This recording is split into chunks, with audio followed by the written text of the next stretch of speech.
ನಮಸ್ಕಾರ ವೀಕ್ಷಕರೇ, ನಾನು ಡಾಕ್ಟರ್ ಪತಂಜಲಿ ಶರ್ಮಾ. ನಮಸ್ತೆ, ನಾನು ಡಾಕ್ಟರ್ ಸೌಮ್ಯಶ್ರೀ ಶರ್ಮಾ, ಸಸ್ಯ ಸಂಜೀವಿನಿ ಪಂಚಕರ್ಮ ಆಸ್ಪತ್ರೆ, ಅಶೋಕವನ, ಗೋಕರ್ಣ. ಬ್ರಹ್ಮರ್ಷಿ ದೈವರಾತ ಕಥಾ ಮಾಲಿಕೆಯ 51ನೇ ಸಂಚಿಕೆಗೆ ನಿಮ್ಮೆಲ್ಲರಿಗೂ ಸ್ವಾಗತ, ಸುಸ್ವಾಗತ. ನಾವು ನಿಮಗೆ ಕಳೆದ ಸಂಚಿಕೆಯಲ್ಲಿ ಬ್ರಹ್ಮರ್ಷಿ ದೈವರಾತರು ಹಾಗೂ ಮದನ್ ಮೋಹನ್ ಮಾಲವೀಯ ಅವರು ಯಾವ ರೀತಿಯ ಒಂದು ಅನ್ಯೋನ್ಯ ಸಂಬಂಧವನ್ನು ಹೊಂದಿದ್ರು ಇವುಗಳ ಬಗ್ಗೆ ತಿಳಿಸ್ಕೊಡ್ತಾ ಇದ್ವಿ. ಇವತ್ತು ನಾವು ಅದರ ಮುಂದಿನ ಭಾಗವಾಗಿ ದೈವರಾತರು ಯಾವ ಕ್ಷೇತ್ರದಲ್ಲಿ ಪಾರಮ್ಯವನ್ನು ಹೊಂದಿದ್ರು ಇವುಗಳ ಬಗ್ಗೆ ನಾವು ಇವತ್ತು ಸವಿವರವಾಗಿ ತಿಳ್ಕೊಳ್ಳುವ. ಖಂಡಿತ. ಆಗಿನ ಒಂದು ರಾಷ್ಟ್ರಪತಿಗಳು, ಉಪರಾಷ್ಟ್ರಪತಿಗಳು, ದೊಡ್ಡ ದೊಡ್ಡ ಬನಾರಸ್ ಹಿಂದೂ ಯೂನಿವರ್ಸಿಟಿ ಅಂತಹ ಸಂಸ್ಥೆಯ ಸಂಸ್ಥಾಪಕರು, ಎಲ್ಲ ಒಂದು ಸೆಲೆಬ್ರಿಟಿಗಳು ಕೂಡ ದೈವರಾತರನ್ನ ಇಷ್ಟು ಆರಾಧ್ಯ ಭಾವದಿಂದ ನೋಡ್ತಾ ಇದ್ರು ಅಂತಂದ್ರೆ, ನೇಪಾಳದ ಮಹಾರಾಜರಿಂದ ಹಿಡಿದು ಮುಂಬೈಯ ದೊಡ್ಡ ದೊಡ್ಡ ವ್ಯಾಪಾರ ವಹಿವಾಟು ಮಾಡುವಂತಹ ಬಿಸ್ನೆಸ್ ಮನ್ಗಳಿಂದ ಹಿಡಿದು ಪ್ರತಿಯೊಬ್ಬರಿಗೂ ದೈವರಾತರು ಇಷ್ಟೊಂದು ಗೌರವಯುತವಾದಂತಹ ಒಂದು ವ್ಯಕ್ತಿ ಆಗಿದ್ರು ಅಂತಂದ್ರೆ ಇವರ ವ್ಯಕ್ತಿತ್ವದಲ್ಲಿ ಏನಾದ್ರೂ ಒಂದು ವಿಶೇಷತೆ ಇರ್ಲೇಬೇಕಾಯ್ತಲ್ವಾ. ಈಗಾಗ್ಲೇ ನಾವು ಇವರ ಆತ್ಮಚರಿತ್ರೆಯನ್ನ ನೋಡ್ತಾ ಒಂದು ಪುಟಾಣಿ ಆ ಗಣೇಶನಿಂದ ಹಿಡಿದು ದೈವರಾತರ ಆಗೋ ತನಕ ಅವರ ಮದುವೆ, ಅವರ ನಂತರದ ಒಂದಿಷ್ಟು ಜವಾಬ್ದಾರಿಗಳು, ಯಾವ ರೀತಿಯಲ್ಲಿ ಅವರ ಆಶ್ರಮ ಸ್ಥಾಪನೆ, ಇದೆಲ್ಲವನ್ನ ನಾವು ನೋಡ್ತಾನೆ ಬಂದಿದ್ದೀವಿ. ಇದರ ಹೊರತಾಗಿ ಇನ್ನೊಂದಿಷ್ಟು ವಿಶೇಷಗಳನ್ನ ಇವತ್ತಿನ ಈ ಸಂಚಿಕೆಯಲ್ಲಿ ನಾವು ತಿಳಿದುಕೊಳ್ಳೋಣ. ದೈವರಾತರ ಚಿತ್ರಕಲಾ ಕೌಶಲ್ಯ. ಬಹುಶಃ ನಮ್ಮ ಸಸ್ಯ ಸಂಜೀವಿನಿ ಆಸ್ಪತ್ರೆಗೆ ಬಂದಂತಹ ಕೆಲವರು, ನೀವು ನಮ್ಮ ದೇವಸ್ಥಾನದಲ್ಲಿ ಇರುವಂತಹ ಚಿತ್ರಪಟವನ್ನ ನೋಡಿರ್ತೀರ. ದೇವಿ ನವದುರ್ಗಾ ಚಕ್ರವನ್ನ, ಅದೆಲ್ಲವೂ ಚಕ್ರ ಇದೆ, ಮತ್ತೆ ಯುಕ್ತಿರಥ ಚಕ್ರ ಇದೆ, ವಿಶ್ವರಥ ಚಕ್ರ ಇದೆ, ತುಂಬಾ ಪಟಗಳನ್ನ ಬಿಡಿಸಿದ್ರು. ಇನ್ನು ನೀವು ಕೇಳಿರ್ಬೋದು, ದೈವರಾತರು ಇದನ್ನ ಬನಾರಸ್ ಹಿಂದೂ ಯೂನಿವರ್ಸಿಟಿಯಲ್ಲಿ ಕುತ್ಕೊಂಡು ಬಿಡಿಸಿದ್ರಂತೆ. ಇದನ್ನೆಲ್ಲ ಕೆಲವೊಂದಿಷ್ಟನ್ನ ನೇಪಾಳದಲ್ಲಿ ಕುತ್ಕೊಂಡು ಬಿಡಿಸಿದ್ರಂತೆ. ಪಶುಪತಿ ಚಕ್ರವನ್ನು ಕೂಡ ಬಿಡಿಸಿದ್ರು, ಶ್ರೀ ಚಕ್ರವನ್ನ ಬಿಡಿಸಿದ್ರು. ಹೀಗೆ ತುಂಬಾ ಚಕ್ರಗಳನ್ನ ಹಾಗೂ ಪಟಗಳನ್ನ ಮಾಡ್ತಾ ಹೋದ್ರು. ಎಲ್ಲೆಲ್ಲಿ ಸಮಯ ಸಿಗತ್ತ ಅಲ್ಲೆಲ್ಲ ಕೂಡ ಇವುಗಳನ್ನ ಮಾಡ್ತಾ ಇದ್ರು ಅವರು. ತುಂಬಾ ಪುಸ್ತಕಗಳನ್ನ ಬರೆದಿದ್ದಾರೆ. ಒಂದೆರಡು ಪುಸ್ತಕ ಅಲ್ಲ, ತುಂಬಾ ಪುಸ್ತಕಗಳನ್ನ ಬರೆದಿದ್ದಾರೆ. ಬಿಂದು, ರೇಖಾ, ಕೋನ, ವರ್ಣ ಮತ್ತು ಮುದ್ರಾ ಎಂಬ 5 ಸಂಕೇತಗಳಿಂದ ಯುಕ್ತವಾಗಿರುವ ವೈದಿಕ ತತ್ವಗಳಲ್ಲಿ ಹೇಳಲಾಗಿರುವ ವಿಶ್ವದ ಸೃಷ್ಟಿ, ಸ್ಥಿತಿ, ಲಯಗಳ ಕುರಿತಾದ ವಿಷಯವನ್ನ ವಿವರಿಸುವ ವಿಶ್ವಚಕ್ರ, ವಿಶ್ವರಥ, ಅರ್ಧನಾರೀಶ್ವರ ಮುಂತಾದ ಕೆಲವು ಬೃಹದಾಕಾರದ ವರ್ಣ ಚಿತ್ರಗಳನ್ನು ರಚಿಸಿರುವುದು ಇವರ ಕಲಾ ಕೌಶಲ್ಯದ ಹೆಗ್ಗಳಿಕೆಯಾಗಿದೆ. ದೈವರಾತರು ಒಬ್ಬ ಋಷಿಯಾಗಿರುವಂತೆಯೇ ಯೋಗಿಯು, ಕವಿಯು, ಕಲಾವಿದನು, ಗ್ರಂಥ ರಚನಕಾರನು, ಕೃಷಿಕನು, ವೈದ್ಯನು ಹಾಗೂ ಪಾಕವಿದ್ಯಾ ಪ್ರವೀಣನೂ ಆಗಿರುವುದು ಇವರ ಒಂದು ವೈವಿಧ್ಯಮಯ ವ್ಯಕ್ತಿತ್ವದ ವಿಶೇಷತೆಯಾಗಿದೆ. ಹೌದು ನೋಡಿ, ಈಗಲೇ ಯಾವ್ದೊಂದು ಪೇಂಟಿಂಗ್ ಎಲ್ಲ ಮಾಡಿದ್ರೆ, ಎಷ್ಟೋ ಪೇಂಟಿಂಗ್ ನಾವು ನೋಡ್ತೀವಿ, ಅದು ಸ್ವಲ್ಪ ಸಮಯದಲ್ಲೇ ಹಾಳಾಗ್ಬಿಡುತ್ತದೆ ಅದು. ಆದರೆ ದೈವರಾತರು ಆವಾಗ ಮಾಡಿರುವಂಥ ಪೇಂಟಿಂಗು ಇವತ್ತಿನವರೆಗೂ ಇದೆ. ಅವರ ಚಿತ್ರಕಲೆಗಳು ಅಂದ್ರೆ ಎಷ್ಟು ಉತ್ತಮ ದರ್ಜೆಯ ಕ್ವಾಲಿಟಿ ಆಗಿತ್ತು ಅಂತ ಯೋಚನೆ ಮಾಡ್ಬೋದು. ಅಂದ್ರೆ ಆ ಒಂದು ಪಟ ಕ್ಯಾನ್ವಾಸ್ ಅಲ್ಲಿ ಮಾಡಿರುವಂತಹದ್ದು, ಆ ಒಂದು ಪೇಂಟ್, ಇವೆಲ್ಲದೂ ಕೂಡ ನನ್ನ ಲೆಕ್ಕ ಅಂದಾಜು ಒಂದು 50 ವರ್ಷಕ್ಕಿಂತ ಹೆಚ್ಚಿಗೆ ಆಯ್ತು ಅದಕ್ಕೀಗ ಅವ್ರು ಮಾಡಿ. ಅಷ್ಟು ಹೆಚ್ಚಿಗೆ ಆದ್ರೂ ಕೂಡ ಇವತ್ತು ಅದು ಒಂದು ಸುಸ್ಥಿತಿಯಲ್ಲಿ ಇದೆ ಅಂತಂದ್ರೆ ಆ ಗುಣಮಟ್ಟ ಕೂಡ ನಾವು ಯೋಚನೆ ಮಾಡ್ಬೇಕಾಗಿದೆ ಅದರದ್ದು. ಖಂಡಿತ. ಮತ್ತೆ ಆ ಬೃಹದಾಕಾರ ಅಂತ ಅಂದಾಗ ಬರೀ ಇದು 5 ಫೀಟ್ 6 ಫೀಟ್ ಹಾಗಲ್ಲ. ಇಲ್ಲಿ ನಾವು ವಿಶ್ವರಥವನ್ನ ಅವತ್ತು ಪ್ರದರ್ಶನ ಮಾಡುವಾಗ ನಮ್ಮ ಆಸ್ಪತ್ರೆಯಲ್ಲಿ ಕೆಲ ವರ್ಷಗಳ ಹಿಂದೆ ನಾವು ಅದನ್ನ ಮಾಡಿದಾಗ 3rd ಫ್ಲೋರ್ ಇಂದ ಅದನ್ನ ಇಳಿಬಿಟ್ಟಿದ್ದೆವು, ನೆಲದ ತನಕ ಬಂದು ತಾಗಿತ್ತು. ಅಷ್ಟು ದೊಡ್ಡದಾದಂತಹ ಚಿತ್ರದ ಕಲಾಕೃತಿಗಳು ದೈವರಾತರು ಮಾಡಿರುವಂಥದ್ದು ವಿಶೇಷತೆಯಾಗಿದೆ. ಬರೀ ಚಿತ್ರಕಲೆ ಅಷ್ಟೇ ಅಲ್ಲ, ಅವರು ಹೇಳ್ತಾ ಇರುವಂತಹದ್ದು ಭಾಷಾ ಪಾಂಡಿತ್ಯದ ಬಗ್ಗೆಯೂ ಇಲ್ಲಿ ಹೇಳ್ತಾರೆ. ಅವರದ್ದು ಕವಿತಾ ಪ್ರೌಢಿಮೆ, ಯೋಗಿಯಾಗಿ ಅಂತಂದ್ರೆ ಅವ್ರು ನೋಡಿ, ಅವರ ಒಂದು ಪಾಠಶಾಲೆಯಲ್ಲಿ, ಒಂದು ವಿಶ್ವವಿದ್ಯಾನಿಲಯ ಅಂತಾನೆ ಹೇಳ್ಬೇಕು ಅದಕ್ಕೆ, ಅಲ್ಲಿ ಯೋಗ ಕ್ರಿಯೆಗಳನ್ನ ಮಾಡಿಸ್ತಾ ಇದ್ರು. ಜಲನೇತಿ, ಧೌತಿ, ನವಳಿ, ಸೂತ್ರನೇತಿ, ದಂಡಧೌತಿ, ಇವೆಲ್ಲದನ್ನು ಅಲ್ಲಿ ಬಂದಿರುವಂತ ಎಲ್ಲರಿಗೂ ಹೇಳ್ಕೊಡ್ತಿದ್ರು. ವಿದ್ಯಾರ್ಥಿಗಳಿಗೆ ಹೇಳ್ಕೊಡ್ತಿದ್ರು, ಮಾಡಿಸ್ತಿದ್ರು. ಸ್ವತಃ ಅವರ ಮಗನಾಗಿರುವಂತ ಸೋಮೇಶ್ವರ ಶರ್ಮಾ ಕೂಡ ಇವ್ರ ಜೊತೆಗಿದ್ದುಕೊಂಡು ಮಾಡ್ತಾ ಇದ್ರು. ದೈವರಾತ್ರು ಬೇರೆ ಕಡೆ ಹೋದಾಗ ಸೋಮೇಶ್ವರನ ಜವಾಬ್ದಾರಿನ ತಗೊಂಡು ಎಲ್ಲಾ ವಿದ್ಯಾರ್ಥಿಗಳಿಗೆ ಹೇಳ್ಕೊಡ್ತಿದ್ರು. ಇದು ಅವರು ಎಷ್ಟರ ಮಟ್ಟಿಗೆ ಯೋಗದಲ್ಲಿ ಪಾರಮ್ಯತೆಯನ್ನು ಪಡೆದಿದ್ರು ಹೇಳೋದು ಇದರಿಂದ ಗೊತ್ತಾಗ್ತದೆ. ಖಂಡಿತ. ಅಷ್ಟೇ ಅಲ್ಲದೆ ದೈವರಾತ್ರ ಹಿರಿಯ ಮಗನಾದ ಸೋಮೇಶ್ವರ ಶರ್ಮಾ ಅವರು ಮಲ್ಲಗಂಬ ಪಟುವು ಆಗಿದ್ದು, ಆ ಮಲ್ಲಗಂಬದ ವಿದ್ಯೆಯನ್ನ, ಮಲ್ಲಗಂಬದ ಮೇಲೆ ವಿಚಿತ್ರವಾದಂತಹ ವೈಶಿಷ್ಟ್ಯಕರವಾದಂತಹ ಒಂದಿಷ್ಟು ವೈಖರಿಗಳಲ್ಲಿ ಅದನ್ನ ಅಭ್ಯಾಸ ಮಾಡೋದನ್ನ, ವಿದ್ಯಾರ್ಥಿಗಳಿಗೆ ಅದನ್ನ ಹೇಳ್ಕೊಡೋದನ್ನ ಕೂಡ ನೋಡಿದವರಿದ್ದಾರೆ. ಅದರ ಬಗ್ಗೆ ಕೂಡ ಅವರು ಯಾವಾಗಲೂ ತುಂಬಾ ಹೆಮ್ಮೆಯಿಂದ ಹೇಳೋದನ್ನ ಕೇಳಿದ್ದೇನೆ. ಆ ದೈವರಾತ್ರ ಹಿರಿಯ ಮಗನಾದ ಸೋಮೇಶ್ವರನ ಹಿರಿಯ ಮಗನೇ ನನ್ನ ಮಾವನವರಾದಂತಹ ವೇದಶ್ರವ ಶರ್ಮಾ ಅವರು. ಸೊ ವೇದಶ್ರವ ಶರ್ಮಾ ಅವರ ತಂದೆ ಸೋಮೇಶ್ವರ ಶರ್ಮಾ ಅವರು ಕೂಡ ದೈವರಾತ್ರ ಬಲಗೈಯಂತೆ ಅವರ ಜೊತೆಯಲ್ಲಿ ಇದ್ದು ಸದಾಕಾಲ ಅವರ ಎಲ್ಲ ಚಟುವಟಿಕೆಗಳಲ್ಲಿ, ವೇದಾಧ್ಯಯನದಿಂದ ಹಿಡಿದು ವೇದ ಪಾಠವನ್ನ ಮಾಡೋದ್ರಿಂದ ಹಿಡಿದು ಮಲ್ಲಗಂಬ ಪಟ್ಟ ಮತ್ತೆ ಇದರಲ್ಲಿ ನಮ್ಮ ಕೃಷಿ ಕ್ರಿಯೆ ಚಟುವಟಿಕೆಗಳಲ್ಲಿ, ಎಲ್ಲ ಕಾರ್ಯ ಚಟುವಟಿಕೆಗಳಲ್ಲಿ ಸದಾಕಾಲ ಅವರ ಬಲಗೈಯಾಗಿ ಇದ್ದಿದ್ದು ಸೋಮೇಶ್ವರ ಶರ್ಮಾ ಅವರು. ದೈವರಾತರು ಈ ಒಂದು ಯೋಗ ವಿದ್ಯೆಯನ್ನ ಗುರುಮುಖೇನವಾಗಿ ಕಲಿತಾರೆ. ಅವ್ರ ಗುರು ಯಾರು ಗೊತ್ತುಂಟ? ವಾಸುದೇವಾನಂದ ಸರಸ್ವತಿ ಸ್ವಾಮೀಜಿಯವರು. ನಾನು ನಿಮಗೆ ಕಳೆದ ಸಂಚಿಕೆಯಲ್ಲಿ ಹೇಳಿದ್ದೆ, ದೈವರಾತರು ವಾಸುದೇವಾನಂದ ಸರಸ್ವತಿ ಸ್ವಾಮೀಜಿಯವ್ರ ಜೊತೆ ಇದ್ಕೊಂಡು ಎಲ್ಲ ಹಠಯೋಗ ಕ್ರಿಯೆಗಳನ್ನ ಕಲಿತಾರೆ. ಹೇಮೆ ಮಹಾರಾಜರು ಅಂತ ಹೇಳ್ತಾರೆ. ಅವರು ಹಠಯೋಗದಲ್ಲಿ ಆ ಒಂದು ಪಾರಮ್ಯವನ್ನು ಪಡೆದಿದ್ರು. ದೈವರಾತರು ಅದನ್ನ ಅವರಿಂದ ಗುರುಮುಖೇನವಾಗಿ ಕಲ್ತ್ಕೋತಾರೆ. ಇವರು ಕೂಡ ಅವರ ಜೊತೆ ಇದ್ಕೊಂಡು ಎಲ್ಲಾ ಯೋಗ ಪ್ರಕ್ರಿಯೆಗಳನ್ನ ಕಲ್ತ್ಕೋತಾರೆ. ಮುಖ್ಯವಾಗಿ ಹಠಯೋಗವನ್ನ ಕಲ್ತ್ಕೋತಾರೆ. ಕೆಲವೊಬ್ರು ಹೇಳೋದು ಕೇಳಿದೀನಿ, ವಯಸ್ಸಾದವರು, ದೈವರಾತ್ರ ಧ್ಯಾನಕ್ಕೆ ತಪಸ್ಸೆ ಕುಂತಲ್ಲೇ ಮೇಲ್ಗಡೆ ಬರ್ತಿದ್ರು ಅಂತ. ಅಷ್ಟು ದೇಹವನ್ನ ಅವರು ಯೋಗದ ಮೂಲಕ, ಪ್ರಾಣಾಯಾಮದ ಮೂಲಕ ಅಷ್ಟು ದೇಹವನ್ನ ಹಗುರ ಮಾಡಿಕೊಂಡು ಭೂಮಿಯಿಂದ ಮೇಲೆ ಹೇಳ್ತಿದ್ರಂತೆ. ಕೆಲವೊಬ್ರು ಹೇಳೋದನ್ನ ನಾನು ಕೇಳಿದ್ದೀನಿ ಇವುಗಳನ್ನೆಲ್ಲ. ಹೌದು, ಭೀಮಕೊಂಡದಲ್ಲಿ ಅವರು ತಪಸ್ಸನ್ನು ಆಚರಿಸ್ಲಿಕ್ಕೆ ಕೂತ್ಕೊಂಡಾಗ ಅಲ್ಲಿ ಅವರು ಧ್ಯಾನಕ್ಕೆ, ಧ್ಯಾನದ ಆಳದಲ್ಲಿ ಮುಳುಗಿದಾಗ ಆ ರೀತಿಯಾಗಿ ಆಗಿದ್ದನ್ನ, ಆ ರೀತಿಯಾಗಿ ಅವರಲ್ಲಿ ಅವರ ದೇಹ ಮೇಲೆ ಮೇಲೆ ಬರೋದನ್ನ ನೋಡಿದಂತಹ ಹಲವಾರು ಇಲ್ಲಿಯ ಗ್ರಾಮಸ್ಥರು ಅವರು ತುಂಬಾ ಖುಷಿಯಿಂದ ಹೆಮ್ಮೆಯಿಂದ ಹೇಳೋದನ್ನ ನಾನು ಕೂಡ ಕೇಳಿದ್ದೇನೆ.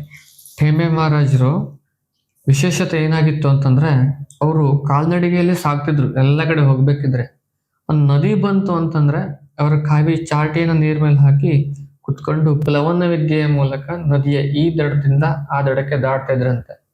ಇವೆಲ್ಲವೂ ಕೂಡ ಯೋಗದಲ್ಲಿ ಸಾಧ್ಯ ಇದೆ, ಯಾವುದು ಅಸಾಧ್ಯ ಅನ್ನೋದಿಲ್ಲ. ಇಂಥದ್ದು ಎಷ್ಟೋ ವಿದ್ಯೆಗಳು ಇದೆ.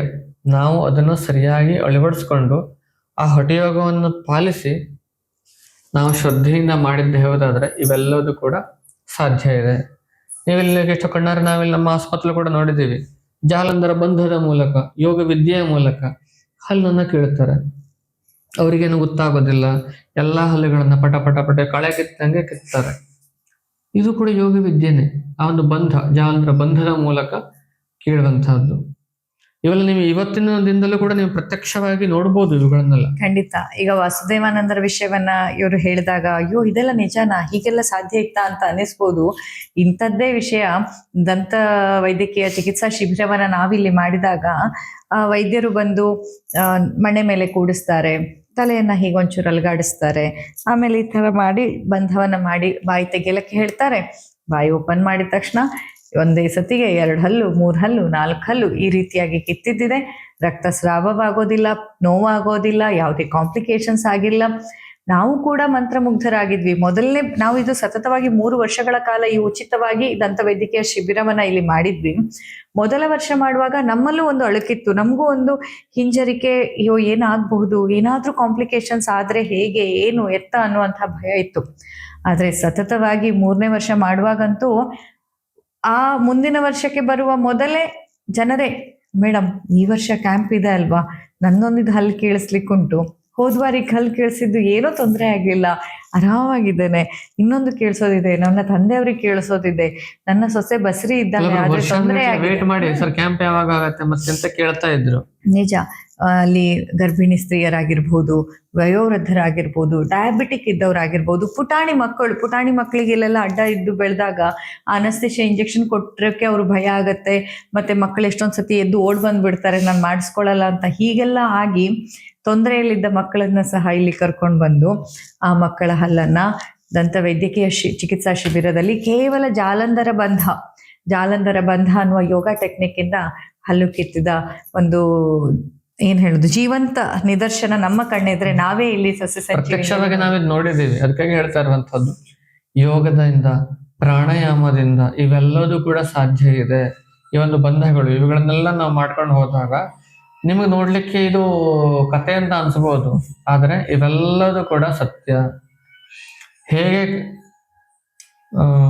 ಹೇಗೆ ವಾಸುದೇವನ ಸರಸ್ವತಿ ಸ್ವಾಮೀಜಿಯವರು ಹೇಮೆ ಮಹಾರಾಜರು ನದಿಯ ಈ ದಡದಿಂದ ಆ ದಡಕ್ಕೆ ಫಲವಂತ ವಿದ್ಯೆಯ ಮೂಲಕ ದಾಟ್ತಿದ್ರು, ಹೇಗೆ ದೈವರಾತ್ರು ಕೆಳಗಡೆ ಕುತ್ತಲ್ಲೇ ಮೇಲ್ಗಡೆ ಬರ್ತಿದ್ರು, ಇವೆಲ್ಲದೂ ಕೂಡ ಸತ್ಯ. ಪ್ರತ್ಯಕ್ಷವಾಗಿ ನೋಡಿದರಿದ್ದಾರೆ. ಇವೆಲ್ಲದೂ ಕೂಡ ಯೋಗ ಕ್ರಿಯೆಯ ಮೂಲಕ, ಹಠಯೋಗದ ಮೂಲಕ ಸಾಧ್ಯ ಉಂಟು. ದೈವರಾತ್ರು ಇವುಗಳನ್ನೆಲ್ಲ ಇವರು ಸ್ವತಃ ಮಾಡಿ ಎಲ್ಲಾ ವಿದ್ಯಾರ್ಥಿಗಳಿಗೆ, ನಮ್ಮೇನು ಋಷಿಕುಲ ಯೋಗ ಆಶ್ರಮ ಇತ್ತು, ಎಲ್ಲ ವಿದ್ಯಾರ್ಥಿಗಳಿಗೆ ಇವುಗಳ ಬೋಧನೆಯನ್ನ ಮಾಡ್ತಿದ್ರು, ಪ್ರತ್ಯಕ್ಷವಾಗಿ ಮಾಡಿ ತೋರಿಸ್ತಿದ್ರು. ಅಷ್ಟೇ ಅಲ್ಲದೆ ಅವರು ಆಶುಕವಿ ಆಗಿದ್ರು. ಎಷ್ಟೋ ರಚನೆಗಳನ್ನ ಅವರು ನೃತ್ಯ ಮಾಡ್ಬೇಕಿದ್ರೆ ಅವರು ಬಾಯಿಂದ ಬರ್ತಿತ್ತು. ಇದ್ರ ಬಗ್ಗೆ ನೀವು ಆತ್ಮಚರಿತ್ರೆ ಹಿಂದಿನ ಸಂಚಿಕೆಗಳಲ್ಲೂ ನೋಡಿದೀರಾ. ಅಲ್ಲಿ ಗುರುಗಳು ಚಾತುರ್ಮಾಸಕ್ಕೆ ಇದ್ದಾಗ, ತುಂಬಾ ಭಕ್ತ ವೃಂದದವ್ರು ಬಂದಾಗ, ಹಾಗೆ ಕೆಲವೊಮ್ಮೆ ಶಿವರಾತ್ರಿಯ ಮಹೋತ್ಸವದಲ್ಲಿ ಆಗ ರಾತ್ರಿ ಜಾಗರಣ ಮಾಡಕ್ಕೆ ಜನರಿಗೆ ನಿದ್ದೆ ಬರ್ತಿದೆ ಅಂತ ಆದಾಗ ಕರೀರಿ ದೈವರಾತನನ್ನ ಅಂತ ಮಹಾರಾಜರು ಗಜಾತಾಯಿಯನ್ನ ಕರೀರಿ ಅಂತ ಹೇಳಿ ದೈವರಾತ್ರು ಅಡುಗೆ ಮಾಡ್ತಾ ಶಿವರಾತ್ರಿಯ ದಿವಸದಲ್ಲಿ ಇದು ಮಾಡ್ತಾ ಇದ್ರಲ್ಲ, ಪೂಜೆ ಮಾಡ್ತಾ ಇದ್ರು. ಹೇಮ ಮಹಾರಾಜರು ಕರೀತಾರೆ, ಗಜತಾಯಿಗೆ ಬರ್ಲಿಕ್ಕೆ ಹೇಳಿ. ದೈವರಾತ್ರಿ ಗೊತ್ತಾಗತ್ತೆ, ರಾತ್ರಿ 12 ಗಂಟೆಗೆ ಬರ್ಲಿಕ್ಕೆ ಹೇಳಿದಾರೆ ಅಂತಂದ್ರೆ ಅರ್ಥ ಆಗತ್ತೆ ಅವರಿಗೆ, ಓಹೋ ಶಿವರಾತ್ರಿ. ಅಷ್ಟಕ್ಕೆ ಪೂಜೆಯನ್ನು ನಿಲ್ಲಿಸಿ ಅಲ್ಲಿ ರುದ್ರ ಮಾಡ್ತಾ ಇದ್ರು. ಇಲ್ಲಿ ಬಂದವರು ಅದರದ್ದೇ ಹಾಡು ರುದ್ರಾಭಿಷೇಕವನ್ನ ಮಾಡ್ತಾ ಇರುವಂತಹದ್ದು. ಗೆಜೆ ಕಟ್ಕೊಂಡೇ ಬರ್ತಾರೆ. ಭಗವನ್ ಭರ್ಗಸ ಸಮಗ್ರ ವಿಭೂತಿ ಏಕಾದಶ ರುದ್ರವನ್ನ ಸಮಗ್ರ ವಿಭೂತೆ ಭಾವಿತ ಭದ್ರದ ರುದ್ರ ನಮಸ್ತೆ. ಇಷ್ಟು ಛಂದೋಬದ್ಧವಾಗಿ ಆ ರಚನೆ ಮಾಡಿದ್ದು ಅದು ಆಶು ಕವಿತಂತಂದ್ರೆ ನಂಬಲಿಕ್ಕೆ ಸಾಧ್ಯವಿಲ್ಲ. ಹಾಗಾಗಿಯೇ ತಾನೇ ಅವರನ್ನ ಋಷಿ ಅಂತ ಹೇಳಿರೋದು. ಸುಮ್ನೆ ಈಗ ನಾವೆಲ್ಲ ಕಷ್ಟಪಟ್ಟು 2 ಲೈನ್ ಬರಿಬೇಕು ಅಂತಂದಾಗ ಕವನವನ್ನ ರಚನೆ ಮಾಡುವಾಗ ಎಲ್ಲೆಲ್ಲೋ ಹೋಗಿ ಕೂತ್ಕೊಳ್ಳೋದಿದೆ. ಏಕಾದಶ ರುದ್ರವನ್ನ ಅವರು ಹೇಗೆ ಹೇಳ್ತಾರೆ, ಬೆಳವರೆಗೆ, ರಾತ್ರಿಯಿಂದ ಬೆಳವರೆಗೆ ಎಲ್ಲರೂ ಎದ್ದುಕೊಂಡು ಚಪ್ಪಾಳೆ ತಟ್ಟಿ ಭಜನೆ ಮಾಡುವಂಗ್ ಮಾಡ್ತಾರೆ. ಅಲ್ಲ, ಒಂದು ಕವನ ಬರಿಬೇಕು ಅಂತಂದ್ರೆ ತಿಂಗಳಾನುಗಟ್ಲೆ ಕೂತು ಯೋಚನೆ ಮಾಡಿ, ಮೌನವನ್ನ ಇದ್ದು ಪ್ರಕೃತಿಯ ಮಡ್ಲಲ್ಲಿ ಕೂತು ಯೋಚನೆ ಮಾಡಿ ಪ್ರಾಸವನ್ನ ಹುಡುಕಿ ಬರೆಯುವ ನಾವು ನೀವೆಲ್ಲಿ ಅಂಥದ್ರಲ್ಲಿ ಕೂತು ಆಶು ಕವಿತೆ ರೂಪದಲ್ಲಿ ಛಂದೋಬದ್ಧವಾದ ಸಂಸ್ಕೃತ ಭಜನೆಗಳನ್ನ ಸರಳವಾಗಿ ಹಾಡುತ್ತಾ ಕುಣಿಯುತ್ತಾ ರಚಿಸಿದಂತಹ ಬ್ರಹ್ಮಶ್ರೀ ದೈವರಾತ್ರಿಯಲ್ಲಿ ಎಷ್ಟು ಅದ್ಭುತವಾದಂತಹ ಒಂದು ವ್ಯಕ್ತಿತ್ವ ಅವರದ್ದಾಗಿರ್ಬೋದು ಅಂತ ಎಣಿಸಿಕೊಂಡ್ರೇನೆ ರೋಮಾಂಚನ ಅನ್ಸುತ್ತೆ. ನಾವು ಮುಂದಿನ ದಿನಗಳಲ್ಲಿ ಅವರ ರಚಿತ ಎಲ್ಲಾ ಭಜನೆಗಳನ್ನ ನಿಮ್ ಮುಂದೆ ಇಡ್ತೇವೆ. ನಾವು ಭಜನೆಯನ್ನು ಹೇಳಿ ಅದನ್ನು ಕೂಡ ಮುಂದಿನ ದಿನಗಳಲ್ಲಿ ಇದೇ ಒಂದು ಚಾನೆಲ್ನಲ್ಲಿ ಹಾಕೋ ಪ್ರಯತ್ನವನ್ನ ಖಂಡಿತ ಮಾಡ್ತೇವೆ. ಹೌದು, ಖಂಡಿತವಾಗಿ ಅದನ್ನ ಮಾಡ್ಬೇಕು. ಯಾಕಂದ್ರೆ ಬ್ರಹ್ಮಶ್ರೀ ದೈವರಾತ್ರಿಗೆ ನಾವು ನೀವೆಲ್ಲರೂ ನೀಡಬಹುದಾದಂತ ಒಂದು ಮಹತ್ ಗೌರವ ಅಂತಂದ್ರೆ ಅವರು ಮಾಡಿದಂತಹ ಕೆಲಸವನ್ನ ಕಾಪಿಟ್ಟು ಮುಂದಿನ ಜನರೇಷನ್ಗೆ ಕೊಡುವಂಥದ್ದು ಅಂತ ನಾವು ಭಾವಿಸ್ತೇವೆ. ಅಷ್ಟೇ ಅಲ್ಲದೆ ಕಲಾವಿದ, ಗ್ರಂಥ ರಚನೆಕಾರ, ಕೃಷಿಕ, ವೈದ್ಯ, ಪಾಕವಿದ್ಯಾ ಪ್ರವೀಣ. ಹೌದಾ, ಅವರು ಕಲಾವಿದ, ನಿಮ್ಗೆ ಗೊತ್ತಿದೆ, ಎಷ್ಟೆಲ್ಲ ಪಟಗಳನ್ನ ಮಾಡಿದ್ರು, ಗ್ರಂಥ ರಚನೆಗಳನ್ನ ಮಾಡಿದ್ರು. ಮೂಲ ಯಜುರ್ವೇದ ಸಮೇತ, ಸಾಕ್ಷಾತ್ಕಾರ ಯೋಗಸುಧ, ವೇದಿಕ, ತುಂಬಾ ಗ್ರಂಥಗಳನ್ನ ಬರೀತಾರೆ ಅವರು. ವೇದಕ್ಕೆ ಸಂಬಂಧಪಟ್ಟಿರುವಂತ ಕೃಷಿಕರು ಸ್ವತಃ ಅವರೇ ನೇಗಿಲು ಹಿಡ್ಕೊಂಡು ಗದ್ದೆ ಹೂಡ್ಲಿಕ್ಕೆ ಹೋಗ್ತಿದ್ರು. ಎಲ್ಲಾ ವಿದ್ಯಾರ್ಥಿಗಳಿಗೆ ಕಾಣಿಸ್ತಿದ್ರು ಹೇಗೆ ಗದ್ದೆಯನ್ನು ಹೂಡಬೇಕು, ಹೇಗೆ ನೇಗಿಲನ್ನು ಹೂಡಬೇಕು, ಯಾವ ರೀತಿ ನಾಟಿಯನ್ನ ಮಾಡಬೇಕು, ಯಾವ್ದಾದ ನಂತರ ಯಾವ್ದನ್ನ ಹಾಕಬೇಕು. ಭತ್ತ ಮುಗಿಯತ್ತೆ, ಭತ್ತವನ್ನ ಕಟಾವ್ ಮಾಡ್ತಾರೆ. ಭತ್ತ ಕಟಾವ್ ಮಾಡಿದ್ರೆ ನೆಕ್ಸ್ಟ್ ಶೇಂಗಾ ಹಾಕಬೇಕು, ನೆಕ್ಸ್ಟ್ ಈರುಳ್ಳಿಯನ್ನು ಅಥವಾ ಗೆಣಸನ್ನು ಹಾಕಬೇಕು. ಹೀಗೆ ಯಾವ್ದಾದ್ರ ನಂತರ ಯಾವ್ದು ಹಾಕಬೇಕು, ಪ್ರತಿಯೊಂದು ತರಕಾರಿಯನ್ನ ಯಾವ ಸಮಯದಲ್ಲಿ ಹಾಕಬೇಕು. ಯಾಕಂತಂದ್ರೆ ಎಲ್ಲಾ ತರಕಾರಿನ ಎಲ್ಲ ಸಮಯದಲ್ಲಿ ಹಾಕಿದ್ರೆ ಕೀಟಗಳ ಬಾಧೆ ತುಂಬಾ ಇರುತ್ತೆ. ಅವುಗಳಿಂದ ರಕ್ಷಣೆ ಪಡ್ಕೊಳ್ಬೇಕು ಹೇಳಾದಾಗ ಒಂದು ಟೈಮ್ ಇರುತ್ತೆ, ಅದು ಹಾಕೋದು.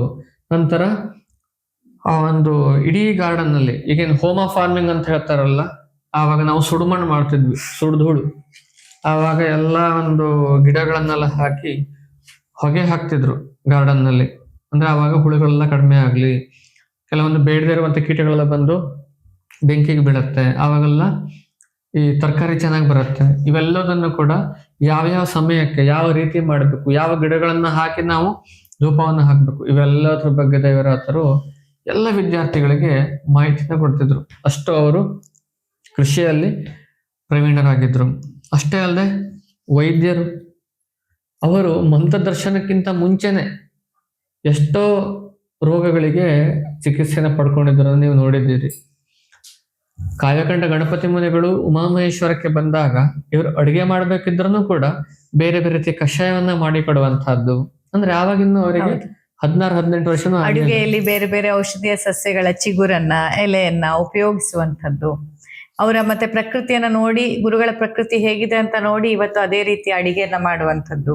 ಹೀಗೆ ಮತ್ತೆ ವಾತಾವರಣ ತಕ್ಕಂತೆ ಕೂಡ, ಈಗ ಚಳಿಗಾಲ, ಈಗ ಬೇಸಿಗೆಗಾಲ, ಈಗ ಮಳೆಗಾಲ, ಈಗ ಇದು ಮಾಡಬಹುದು. ಒಂದು ಅವರ ಗುರುಗಳ ಪ್ರಕೃತಿಯನ್ನು ನೋಡುವಂತಹದ್ದು. ಹಾಗೂ ಈಗ ನಾವು ಕಸ್ಟಮೈಸ್ಡ್ ಅಂತ ನಾವೇನು ಮಾಡ್ತೇವಲ್ಲ, ಅದನ್ನೇ ಅವರು ಆಗಿನ ಕಾಲದಲ್ಲೇ ಮಾಡ್ತಾ ಇದ್ರು. ಖಂಡಿತ.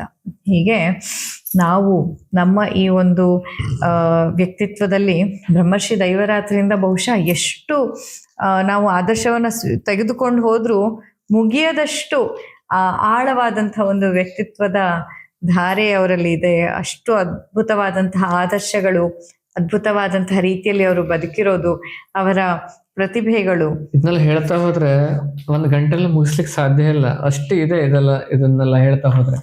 ಹೌದು. ಇದೇ ಬರುವ 25ನೇ ತಾರೀಕಿಗೆ ದೈವರಾತರ ಜಯಂತಿ ಆರಾಧನೆಯನ್ನ ಮಾಡ್ತಾ ಇದ್ದಾರೆ. ನಾವೆಲ್ಲರೂ ಬಂದು ಈ ಕಾರ್ಯಕ್ರಮದಲ್ಲಿ ಪ್ರತ್ಯಕ್ಷವಾಗಿ ಹಾಗೂ ಪರೋಕ್ಷವಾಗಿ ಪಾಲ್ಗೊಳ್ಬಹುದು. ಖಂಡಿತವಾಗಿ. ಅತ್ಯಂತ ಸರಳವಾಗಿ ಎಲ್ಲ ಆತ್ಮೀಯ ಸಜ್ಜನರು, ಭಕ್ತ ಜನರು ಎಲ್ಲರೂ ಸೇರಿ ಬ್ರಹ್ಮರ್ಷಿ ದೈವರಾತರ ಒಂದು ಆರಾಧನೆಯನ್ನ ಮಾಡ್ತಾ ಇರುವಂಥದ್ದು. ತಾವೆಲ್ಲರೂ ಬಂದು ಈ ಕಾರ್ಯಕ್ರಮದಲ್ಲಿ ನಮ್ಮೊಟ್ಟಿಗೆ ಜಯಂತಿಯ ಉತ್ಸವದಲ್ಲಿ ಭಾಗಿಯಾಗಬೇಕು ಅಂತ ಹೃತ್ಪೂರ್ವಕವಾಗಿ ಆಮಂತ್ರಣವನ್ನ ನೀಡ್ತಾ ಇದ್ದೇವೆ. ಇಷ್ಟು ಹೊತ್ತು ತಾಳ್ಮೆಯಿಂದ ನಮ್ಮ ಈ ಒಂದು ಸಂಚಿಕೆಯನ್ನು ಆಲಿಸಿದ ತಮ್ಮೆಲ್ಲರಿಗೂ ತುಂಬು ಹೃದಯದ ಧನ್ಯವಾದಗಳು. ಬ್ರಹ್ಮರ್ಷಿ ದೈವರಾತರ ಆಶೀರ್ವಾದ ಸದಾ ನಿಮ್ಮೆಲ್ಲರ ಮೇಲಿರಲಿ ಅಂತ ಪ್ರಾರ್ಥನೆಯನ್ನ ಮಾಡ್ತಾ ಇವತ್ತಿನ ಸಂಚಿಕೆಯನ್ನ ಸಂಪನ್ನಗೊಳಿಸ್ತಾ ಇದ್ದೇವೆ. ಮತ್ತೆ ಮುಂದಿನ ಸಂಚಿಕೆಯಲ್ಲಿ ಭೇಟಿಯಾಗೋಣ. ಅಲ್ಲಿಯ ತನಕ ನಮಸ್ಕಾರ. ನಮಸ್ತೆ.